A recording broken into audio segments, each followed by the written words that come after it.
Yeah, that's what I mean. Yeah. Yeah. Okay, so you are maybe not you, but people from your community took issue with me saying that like India is aligned with the West. I've often talked about the complicated nature of like Indian relationships with the West in general. Touch Indian news in terms of insanity. I mean, this is pretty fire. I think there was a Chinese news too that would do some shit. I remember watching some like Chinese animated shit too. They would just like, or was it? It might have been Taiwanese, but they would just like make up stories. I mean, pretty fire overall. I mean, Hold like on. in terms of, I've Pop. always maintained this. Like Indian news is, or like news from the subcontinent is always like the most insane. Like I've shown clips to like Carter before of this one guy basically pulling a sword out on television, like threatening to behead an actress. What's up, chat?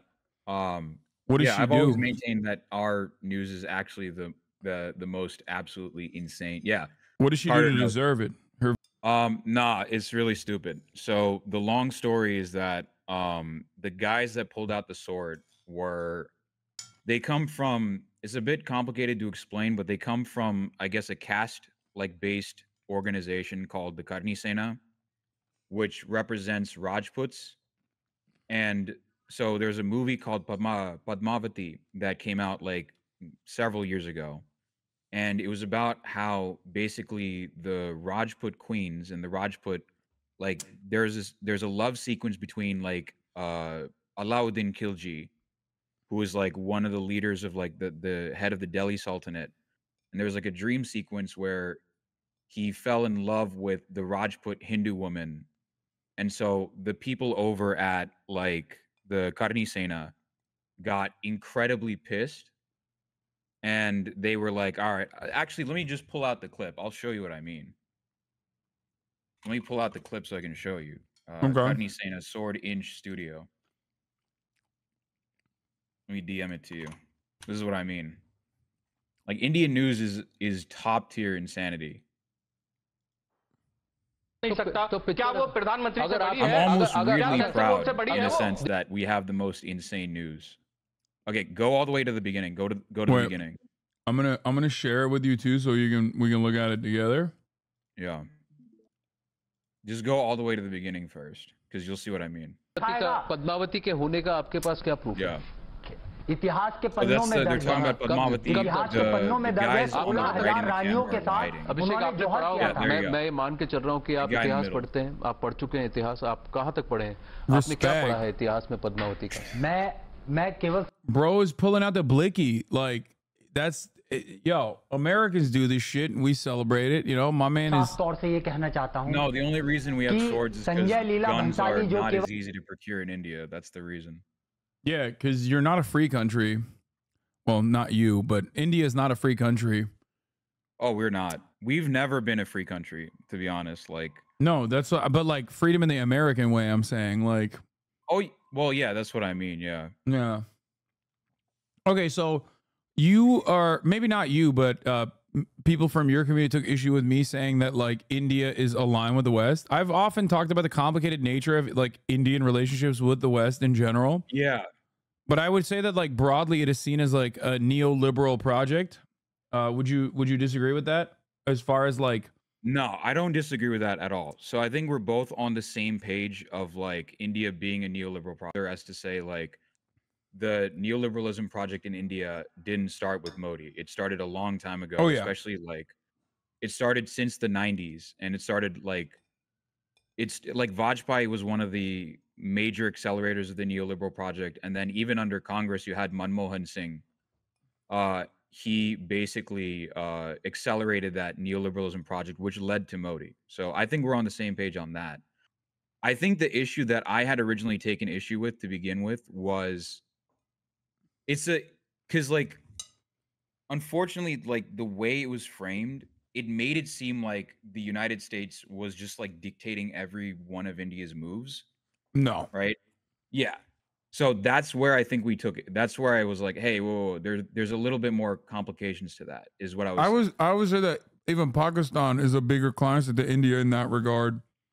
even then, I would say, like, again, I would say that Pakistan is a client state in the sense that it is a literal client of the United States. There are many times where, like, again, like, it's not even with the Imran Khan ouster, right? Even when Imran Khan was thrown out, I would say that there were far more internal tensions between General Bajwa, Qamar Bajwa, and Imran Khan that led to his ouster rather than and he said so, and Imran Khan said so in his interview with Mehdi Hasan, like, recently. He basically said, like, he had run afoul of the military recently, and he specifically blamed General Bajwa for his ouster because apparently Bajwa went to the United States and said, like, hey, like, Imran Khan is, like, anti-Ukraine or whatever the fuck. But, like, the thing is, like, I think, like, the communists but I've have it on good authority that he's not in a purely Islamic relationship, so I think he deserves prison. Yeah, he's not. He's they put him in prison for woke. Yeah. They it was like some violation of the Marriage Act or something. The stupid thing about Imran Khan's situation is that he was, like, if you're, like, most people that are not, like, PTI fans or whatever, like, most people that I've talked to with regards to, like, PTI that are not PTI fans, they don't like him either because Imran Khan, basically, you cannot get into power in Pakistan without the consent of the military, and that includes Imran Khan, right? And so a lot of people hate Imran Khan in Pakistan because he got into power. And then a lot of the inflation that Pakistan is dealing with right now is directly because of the IMF controlling Pakistan's purse strings. And it was actually Imran Khan that laid the groundwork for that. So that was, like, the main reason, like, that's so, like, when in some sense, like, what's the dumb thing about this entire situation is it gives, like, the army has effectively turned Imran Khan into a martyr when originally, like, he was part of the same sort of establishment that he's now criticizing. So it's very stupid, but at the same time, like, he is unfortunately, like, the figurehead of, like, the anti-military resistance in a sense. Yeah. But yes, it's basically a lot of the nonsense, the economic nonsense that Pakistan has to deal with directly, like, leads back to the IMF effectively. Oh yeah. And Imran Khan. Okay, but getting back to India. Yeah. So the elections happen. Is it, how much of the ballot stuffing memes are true? It's true to an extent. It's definitely true. They actually tried to do it. There was videos circulating around of if some of my community members are in chat, but there were videos of people, especially in Uttar Pradesh, especially, like, children going around and using and voting illegally because they're children, right? They're not supposed to vote. Like 8 times. And the thing with India is that a lot of our, like, most of it is we use electronic voting machines. Yeah. So we do not use paper ballots most of the time. We actually use electronic voter machines. And the funny thing is that there was a research paper done regarding the electronic voter machines. And what happened was afterwards, after the paper was released, the Modi government arrested the people that did the research paper. Because one, technically they got the electronic voting machine, like, through unscrupulous manners, you could say. But they found that the electronic voting machines were very prone to rigging. They were prone to basically fraud, election fraud, so on and so forth. So they arrested the guy a long time ago, and they put him in jail. One second. One thing I do have to mention for chatters is, it is correct. Paper ballots are literally, I mean, I don't even know how you would implement it across the board, but paper ballots are seen as, in the United States of America and globally, a safer measure, at least as a fail-safe, to check against electronic ballots and all other types of voting. So yes, paper ballots currently still are one of the safest ways to have like a mass voting happen. Right. Yep. That's Hasan's right about that. Another thing that happened was Another thing that happened was the day of the elections. So you had cops in the state of Uttar Pradesh literally go to people's houses and put them, like, these are some of the counters that were supposed to count the votes. They put them under house arrest, right? So basically they blackmailed so many people in Uttar Pradesh as well.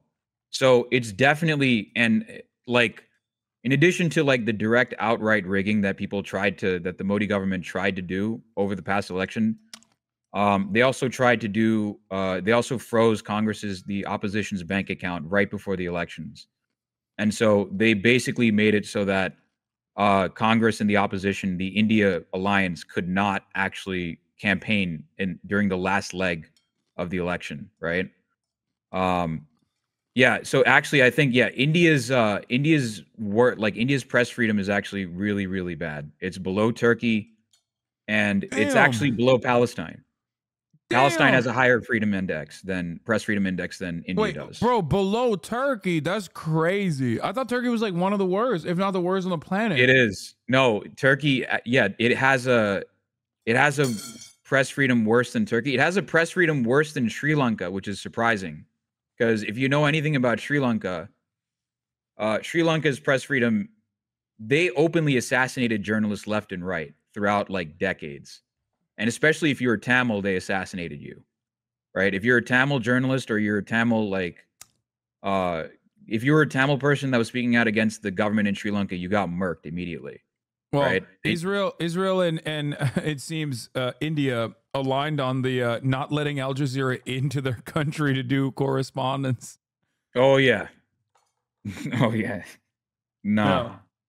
India's insane. It's funny that you mentioned that, though, because like there's a misconception, and I saw you mention it on stream at one point where there's actually a thing that you caught on that no one else actually caught on to, and I'll give you credit for it. India's foreign policy perspective for the longest time was actually far better than the United States for very obvious reasons, right? Israel is basically, they're a colony of the British as well. Yeah, India was a direct colony of the British, and we were part of the non-aligned. Well, I'm American, but India was part of the non-aligned movement for the longest time, and basically they were the longest. Like they basically had originally, allied with Palestine because of that, because they saw similarities between the anti-British struggle, and on top of that, like, it's a good luck because India was always seen as like one of the beacons of like the anti-colonial movement for a long time. How much of India's recent foreign policy is related to IDU Stephen Harper? What do you mean, Steve? Like, you talking about Canada or something? I don't know what IDU is. I don't know. Don't read the chat. You just keep. I'm a streamer. What do you mean don't read chat? Yeah, that's why it's not good. It's not good to read chat. You know that already. All right, so talk to me about these parties. So what's going on? You got a shit ton of parties. I have no idea how the fucking Indian election process works in general. And I watched this So Sorry segment thinking, this will enlighten me a little bit. But no. I have more questions than I have answers after this. Let's watch it. So Aam Aadmi Party is how do I explain these guys? Aam Aadmi Party are liberals, right? But they're a phenomenon that doesn't exist in the United States, right? So Aam Aadmi Party are basically liberals that very heavily lean on welfare policies, and they're basically what you could call populist, like neoliberals. It's a phenomenon that doesn't exist in the United States, because when they were no, I wouldn't. No, Trump is not the same as this guy. I would say Trump is obviously economically neoliberal, but this guy had originally positioned himself as like a Bernie Sanders kind of figure originally. Oh, yeah. Okay. So this guy had originally, like, the sense that you would get from him originally when he was campaigning, like a long, long time ago in like 2014 and stuff, like long time ago. The sense that Arvind Kejriwal you would get from him was that he was actually like, a man of the masses. Like, he was pro welfare. He was pro, and he does, to his credit, he has engaged in a lot of welfare policies in Delhi, but he's I mean, Arvind Kejriwal is a silly goose in the sense that he has proposed policies that were so stupid that both the he managed to piss off both the BJP and Congress. Like, for example, he proposed a policy where you would put like the Lord, what was it, Lord Ganesha and Lord I think it was Lakshmi or something on the Indian dollar bills or on the Indian rupee bills. That pissed off the BJP because those rupee notes are used in liquor bar. They're used in bars and stuff. They're used in like liquor stores and stuff. So that's a sacrilege. And then that pissed off Congress because like, hey, what the hell are you doing putting like religious figures on notes? What the fuck are you doing? So Aam Aadmi Party are like they're incredibly silly. It's incredibly dumb. But they're seen as like the opposition basically. They're part of the overall India opposition. Okay, this and they've dominated Delhi for like a long time, basically. So far, the prospects for Indian prosperity don't seem too good if these guys are a part of the opposition party. All right, we'll move on from the AAP then. All right, what's up next here? Let's see in the video. Hold on, let me see. These are the AAP guys. Is that what it is? Vote for Punjab. Punjab. All AAP. So the guy with the turban, the guy with the pug, is the guy in Punjab that was elected under AAP, basically. So he was recently. So Punjab had state elections, I think, a year or two ago, and they elected this guy. So Aam Aadmi Party won this. You know, he's the new chief minister, and he's the guy I think that drank pond water and like got sick from it. Let me see. Punjab CM water. Drinking polluted water. Wait, why did he do that? To prove a point? Like he did it just to prove that he could like that the water was clean, and he got sick from it. Damn. Well, to be fair, Barack Obama never drank the Flint water, so he's a pussy. This guy at least drank it. This guy, I don't know who this guy is. I don't know who the guy with the broom is. I don't know who that's supposed to be. All right, so they got the hearts out. Also, don't ask me for Hindi translation. Okay, so the guy in the center. Yeah, I don't speak Hindi because I'm from the South and we don't speak Hindi. So the guy in the middle is Rahul Gandhi. He's basically the quote unquote. He's not the leader of the Congress party. That would be the guy to the right. That's Mallikarjun Kharge. So he's the actual like leader of the Congress party. And had he won this election, he would have actually been the first Dalit chief minister, which, I mean, hopefully he would have been the first Dalit chief minister. We wouldn't know. But like, had he like been the prime minister, excuse me, he would have been the first, I guess, leader of the country, the first prime minister that comes from a marginalized caste background. Which would have been historic because that's never happened before. It's like having the first black president in a sense. It's like a historic moment in a sense. But this guy is significantly more progressive than like Barack Obama in certain senses. Rahul Gandhi is the figurehead of the Congress Party and of the Indian National Congress. And he is the okay, so you know how like there's some people complain about nepotism in US politics? Yeah, I was about to say, isn't he he's nepotism recipient. Okay, his father, his grandmother, and his great-grandfather were all prime ministers. Yeah. His father was prime minister until he was assassinated via suicide bomb. His grandmother was prime minister until she was assassinated by her Sikh bodyguards. Bro, is this your Kennedy? What the fuck's going on? Like, this guy's just like looking for the smoke. This is our Kennedy, yes. Yeah. That's crazy. Like, I mean, so the reason his father got assassinated is it gets into Sri Lanka stuff, but like his father sent the Indian peacekeeping forces to Sri Lanka. Basically to subdue the LTTE, the Tigers, right? The Tamil Tigers. And the Indian peacekeeping forces ended up basically committing war crimes against the civilian Tamils, right? So, for example, they went into a hospital in Jaffna in Sri Lanka and massacred like 70 people. That's what his dad did. I thought it was all right. I thought that was allowed. I don't know. I've been just paying attention a lot to like what's going on in the news for the past 8 months, and I thought that that was. I thought that was cool. I'm still working on the documentary, but like once the documentary on Sri Lanka comes out, I promise you, you will see so many similarities between Sri Lanka and Israel. I swear to you. Like it's insane what Sri Lanka has gotten away with, and it's insane like how similar, like what you're seeing in Gaza. I've said this on stream multiple times. What you're seeing in Gaza, I will say with 100% certainty, Israel stole that tactic from Sri Lanka. 100%. I will say that because I read an Atlantic piece that said like sometimes killing children is allowed under international law. So yeah, and guess who they mentioned? Guess what one of the countries they mentioned was? I assume Sri Lanka. Yep, it was fucking Sri Lanka. Yeah. So this dude's dad got assassinated because via suicide bomb, because he committed war crimes in Sri Lanka. He's a war criminal. His grandmother, we talked about the Sikh genocide. So his grandmother was basically like responsible for Operation Blue Star on the Harmandir Sahib, and his great grandfather was the first prime minister of India.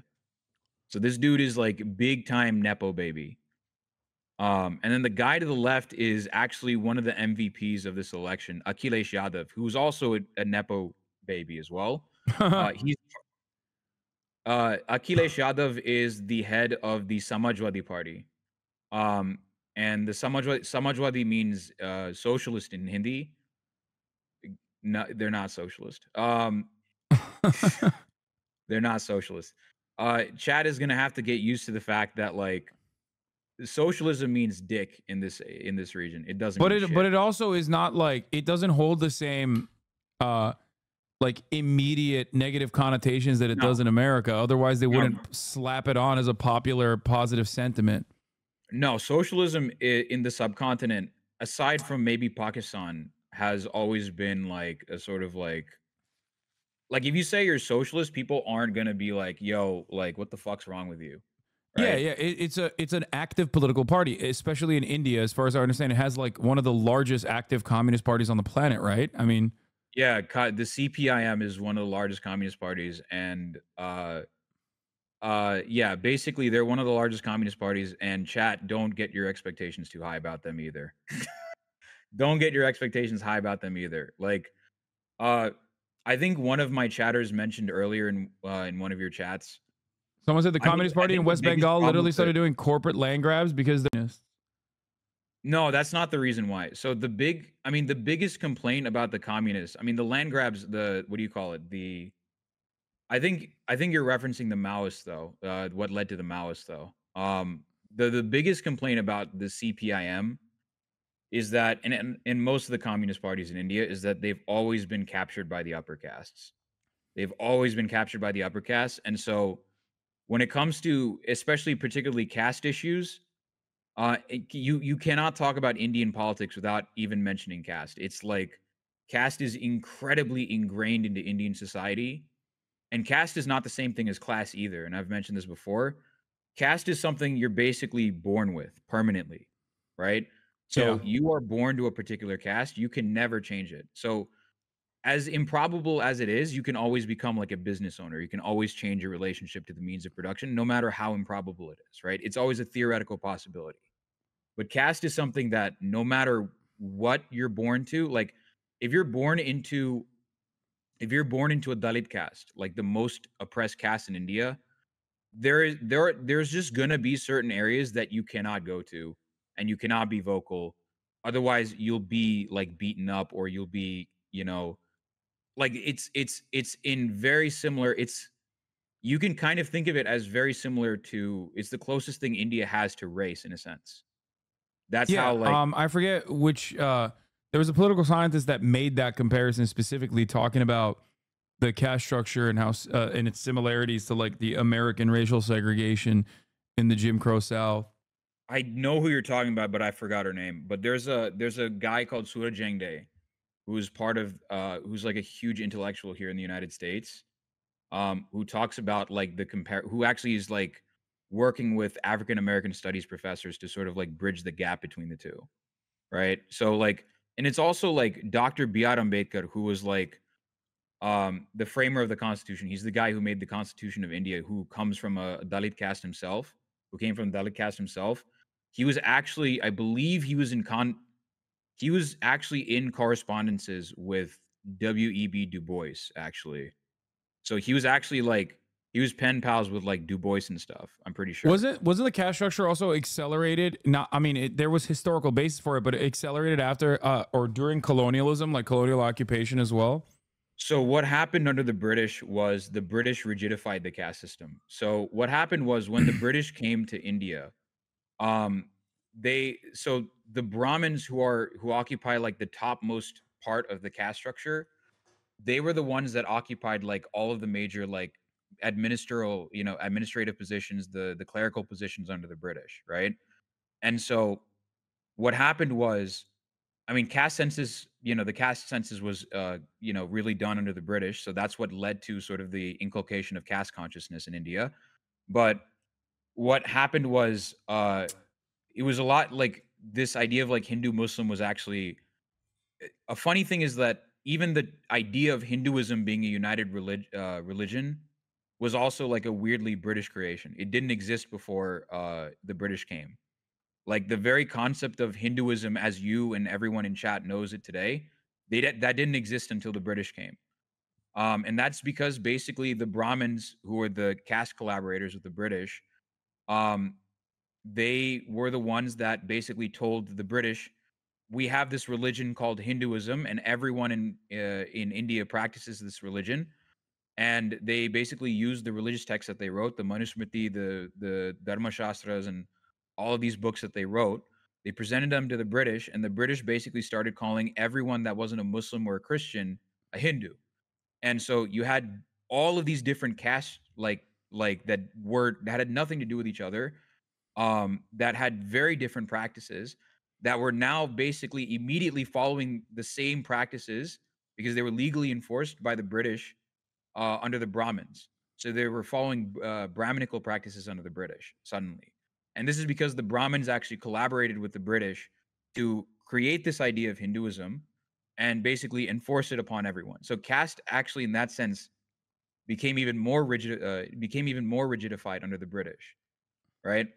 The Brahmins have always occupied positions, like the Brahmin castes have always occupied positions even before the British. They've always had like a monopoly on basically education because the Brahmin, I guess, the group of castes, they're considered the scholarly or priest class, basically. And they had the sole right to basically read and write in Sanskrit, which is the liturgical language of the Hindu texts, right? So they were the ones that had the sole right to actually read that stuff, right? So it was actually under the Brahmins and the British collaborating together that rigidified the caste structure. Now, the irony is that later on, what would happen is a lot of the Hindu nationalists that are saying like "fuck the British," the British imposed all these things on us. They created Christians. They would actually quote unquote turn against the British later on, but it was actually like the caste system rigidified under the British. And in fact, the whole concept of a unified Hinduism was created by a collaboration between the Brits and the Brahmins in India, basically. All right, so let's get back to modern day, present day Indian politics. So we covered these guys, the opposition. Akhilesh Yadav is the MVP guy, right? And then we have these dudes. Who are these guys?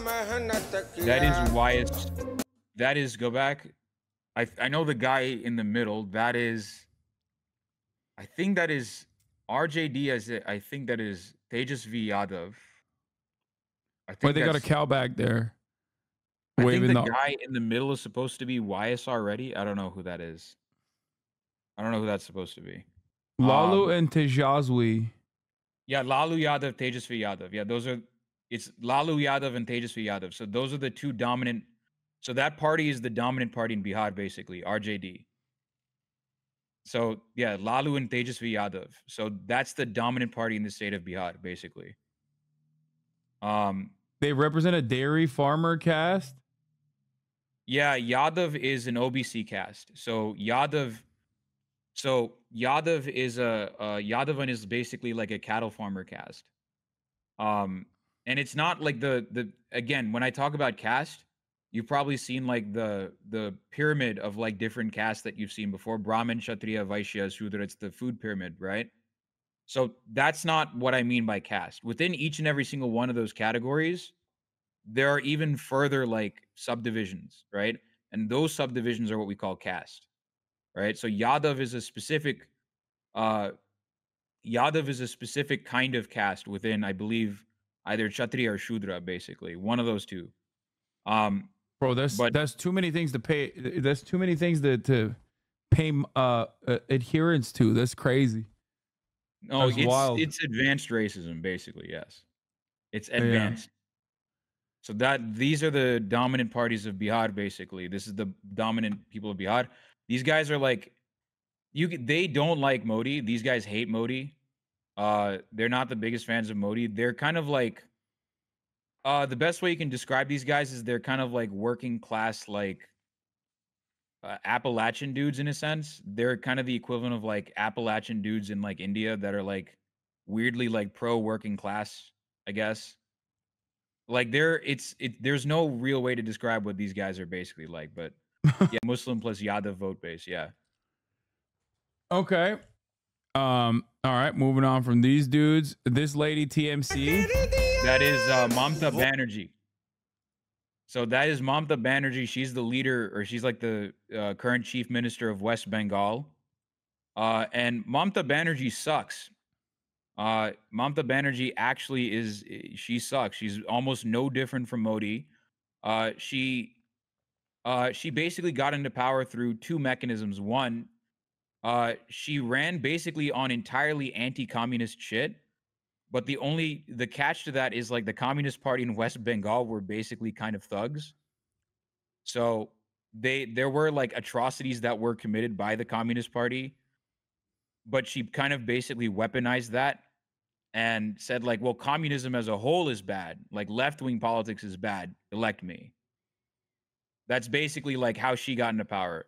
And now like she's basically like she's kind of become a thug in and of herself. Like now like the BJP is vying for her seat in West Bengal. It's not anti-communist, it's an anti-communist party. Yeah. So she's not like again like you have to understand like the communist parties in India are not like the best like they're not like the best representations of like left-wing politics in India. Let's just put it that way. Like there were like in West Bengal especially, there were atrocities that the Communist Party committed against like the most oppressed castes in India. So she basically ran on like the political violence that the Communist parties did in West Bengal, basically. Okay. All right, and then I think those are. I mean, and then we have these guys. I think that's Modi. That's Modi. Saab Changasi Bharat mein. Who's that's Amit Shah, Home Minister, the guy that's walking around, and the thing that's on his head is 400 like Char Saupar, which is a campaign slogan, basically saying they're going to get over 400. The NDA alliance is going to get 400 seats. Oh, they're going to get way above like 400 seats, and there's like what was it, 543 seats in parliament. Something like that, something to that effect. And these guys were parading around saying like, "Oh, we're gonna get more than 400 seats, boys. We're gonna get more than 400 seats." And I was like, they couldn't even get the 300. 200 and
Hinduism. Yep. Jesus. Okay. It remains unknown whether Savarkar withdrew his support for Nazi Germany after the Holocaust. After the Holocaust became common knowledge, however, on 15th of January 1961, he had spoken favorably of Hitler's Nazism against Nehru's cowardly democracy. Nehru, by the way, is Rahul Gandhi's great-grandfather. It's that guy. Nice. Yeah, so these guys have been a menace in India for a very, very long time. And these are the guys that assassinated, what was it, Mahatma Gandhi, right? Hinduism is a religion, a colonial era project in the oppressor caste and the British. It's basically Brahmanism absorbing all faiths and deities. Yes, it's a bit complicated to get into as to what Hinduism actually is. Yes, he's right. Jane Shepherd is absolutely right about it. Basically, so what he's getting at here is that if you go to South India, we have like folk deities like Mariamma, Masaniamma, Karpusami, Madurai Veeran, right? We have different like village deities and protector deities that aren't worshipped in the north. Like if you ask a northerner like who Mariamma is or Ayanad is, they don't know who that is. They don't know who any of these folk deities are. It's as B.R. Ambedkar said, Dr. Ambedkar said, Hinduism is nothing but a collection of castes. That's correct. Hinduism is basically just a bunch of castes in one trench coat. So basically what you know as Hinduism, the reason there's a lot, so Pongal is not celebrated in northern India. Yeah, that's a Tamil holiday. So you have like, basically, you have so many different castes in India that worship very different, local deities that have been, folded into one overarching fold called Hinduism, basically. So that's why you have like such a variation of beliefs. The way I describe it usually is imagine if like the Greek pantheon clashed with indigenous beliefs. That's why you have so many gods. Because you also have like Greek pantheon equivalents in the subcontinent, right? So you have like Zeus, what is it? Zeus, Neptune, those sorts of like Aries equivalents in India, right? You have that. But then you also have like indigenous gods like Krishna and that later became Brahmanized, like Shiva, Krishna, Murugan. You have all of these different indigenous beliefs that became Brahmanical and that became like established within the Brahmanical fold, basically. All right, so, but to get us back on the subject here, right? What does this mean for the future of India? It means that Modi's panicking. Modi was panicking in the start of the election. And that's why he went full. That's why Modi was significantly more mask off with regards to the Islamophobia than he had previously been. Modi's not known for being openly Islamophobic like that. It's usually his cronies that do the job, right? It's usually Yogi Adityanath. Modi has said some wild shit before, but he also has to maintain like this Vishwaguru, he has to maintain this sort of like world leader sort of image, right? So he hasn't been openly like communal, like Islamophobic or anything like that until the election results started showing up within the first 3 phases. That's when he started saying, oh, Muslims are infiltrators. They're this, they're that. Do you want to give all of your wealth to the Muslims or whatever? Like, that's when he started going super mask off, right? So I've been saying this for quite a long time. I predicted the election results perfectly, basically. I've been saying that they're cracking, they're hemorrhaging votes. I think what is going to happen is if Congress can maintain this momentum in India, then this may be Modi's last term, right? If Congress and the left can maintain, and the actual left can maintain some level of momentum, this may be Modi's last term for quite a while, because it's becoming blatantly obvious, especially since the farmers' protest, and especially since the COVID, that BJP's popularity has been declining, and they effectively already altered with the Rama temple, right?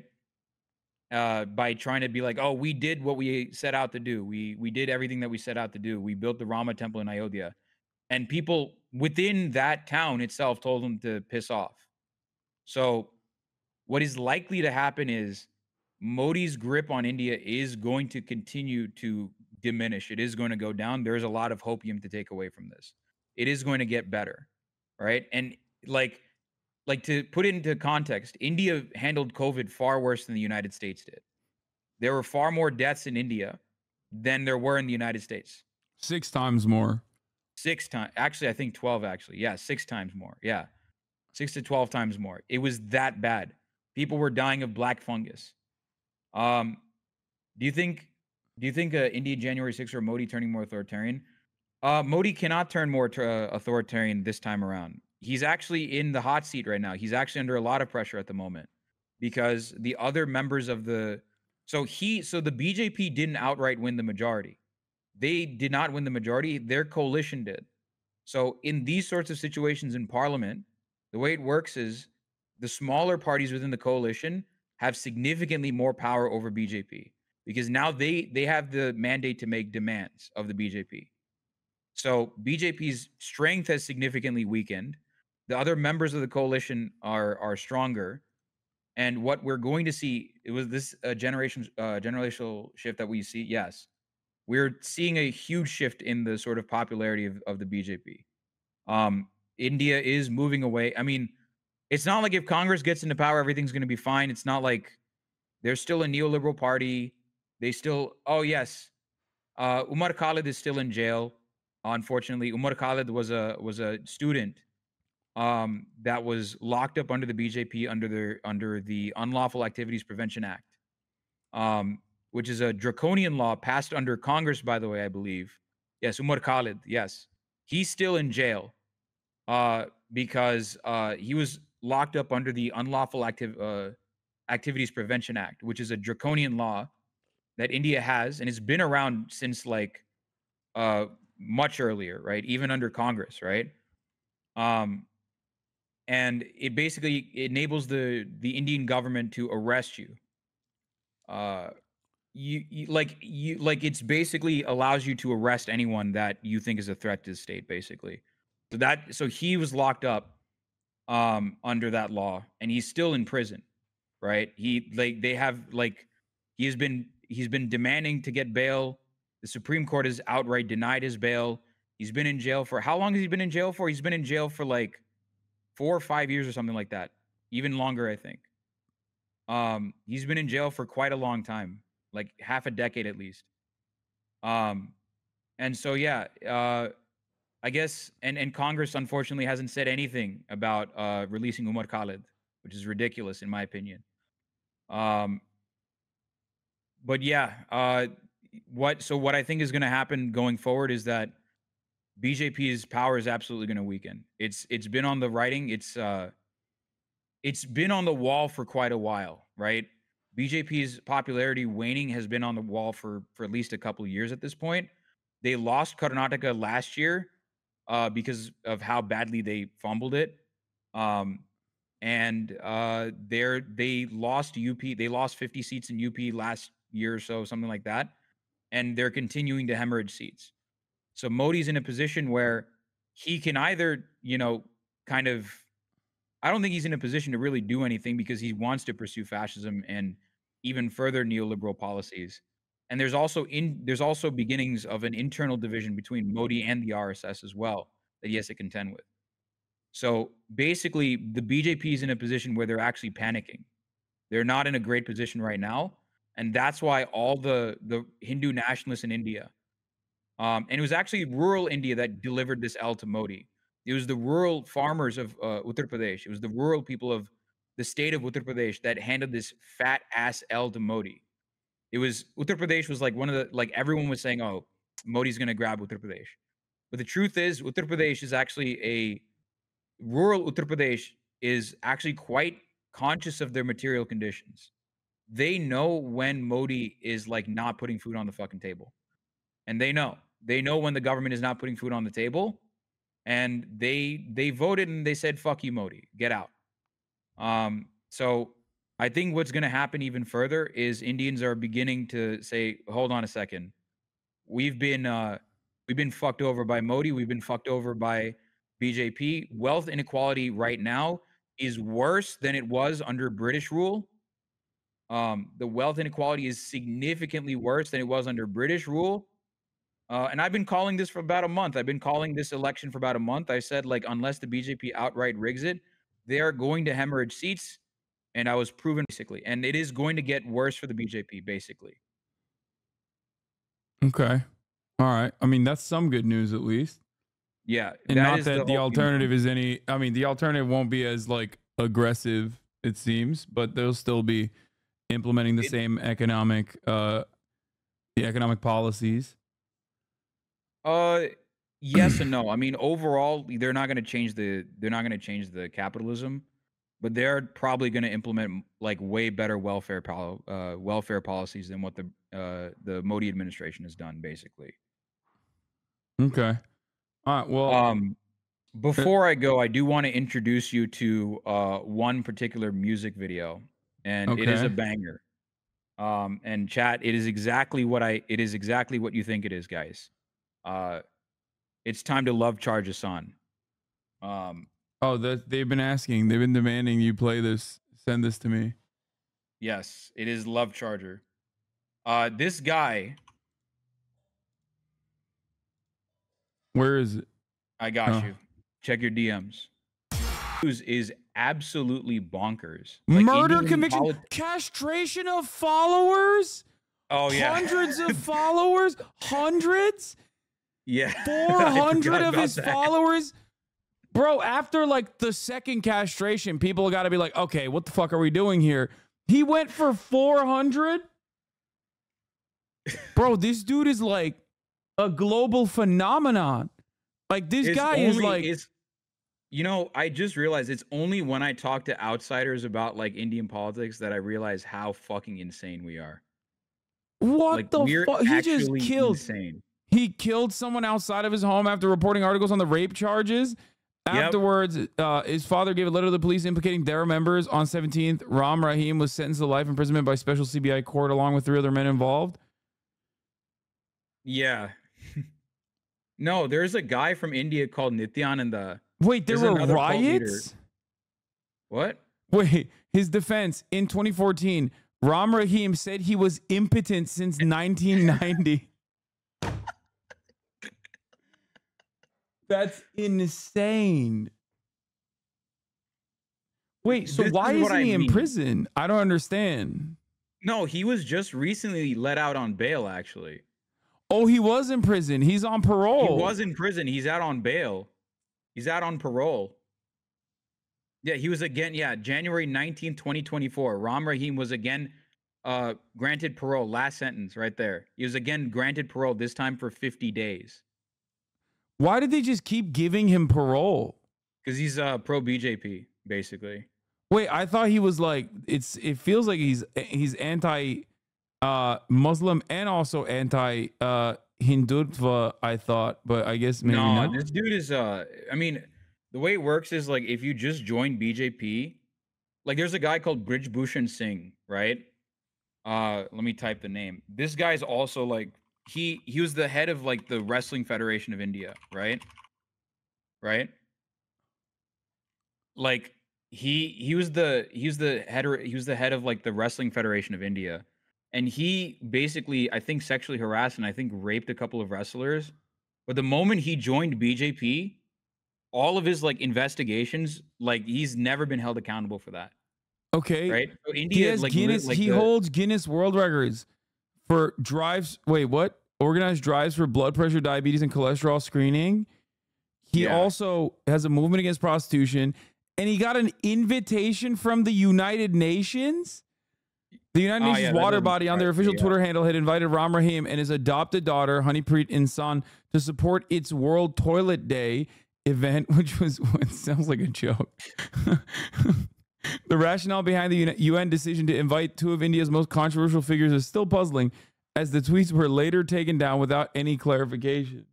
Mango Muncher, I know who you're talking about, Nityananda. Yeah, there's a cult leader in India that was accused of, that was being investigated for rape. So he fled India and he created his own country. What do you mean? Like where? What? Like I think it was off the coast of like Ecuador or Chile. And he just fled India and created his own country. It's called Kailasa. Like this, hold on, this is the guy. Let me see. I think someone sent me this earlier. Yeah, it's this guy. It's Sri Nityananda. This election, his son won the seat where Brij Bhushan was elected. What the fuck? Bro, I'm so confused. Wait, what is this? This is another cult leader from India who was accused of rape. Bro, this dude's got 42 likes, bro. For Indian Twitter, I mean, come on. This guy should be hitting at least 1,000. You know what I mean? No, Indian Twitter is actually not as... Yeah, I don't know. I wouldn't say that. But like, yeah, Kailasa, this dude is... This dude's a meme. We all, like, this dude is an absolute... Yeah, this is the E equals MC squared guy. So he's a cult leader from my home state, unfortunately. We don't claim him, but he's a well-known meme among the Indians because he's a rapist that fled to what, like Cuba, like not Cuba, it was like Ecuador or Peru or something. Like he fled to the coast of like South America. And he's known for saying, here's the classic, hold on a sec, here's the classic clip of it. Equals MC explain Nityananda. This is the classic. This is the clip. This is the classic clip of it. equal to not MC square. Cannot be MC square. What is MC square? The difference between intensity and continuity.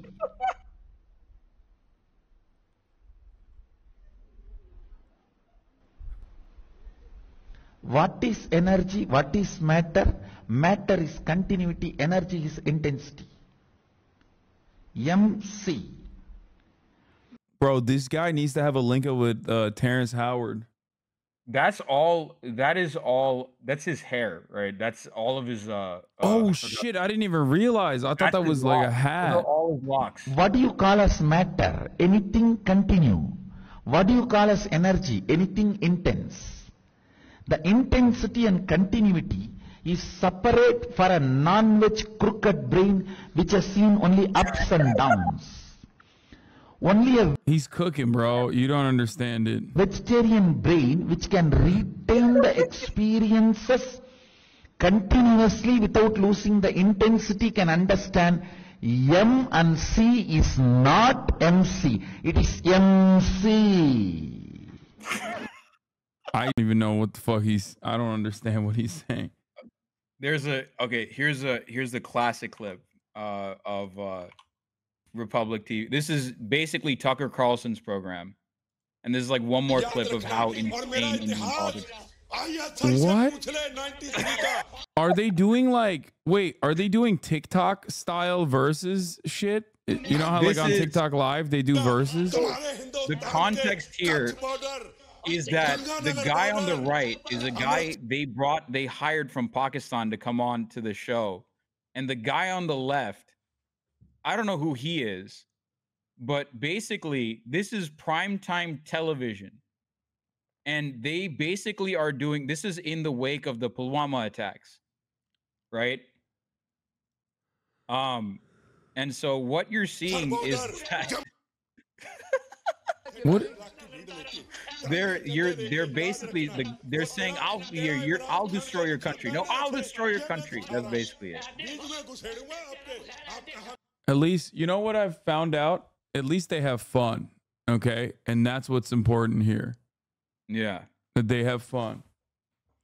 All right. Well, Arun, thank you so much for coming on. Likewise. Thank you for having me. ArunAnnow, everybody. You should check out his Twitch, Indian Hasan, for more updates, not just on Indian politics, but in general. Oh yeah, the next time, okay, I promise you, the next time like we talk, it'll be about the Tamil genocide documentary. It is still in the works. All right. Well, thank you so much for coming on and enlightening us about this thank you. important piece of news. Have a good one. Bye. You too. Bye. All right, we're gonna move back to we're gonna move away from Indian politics.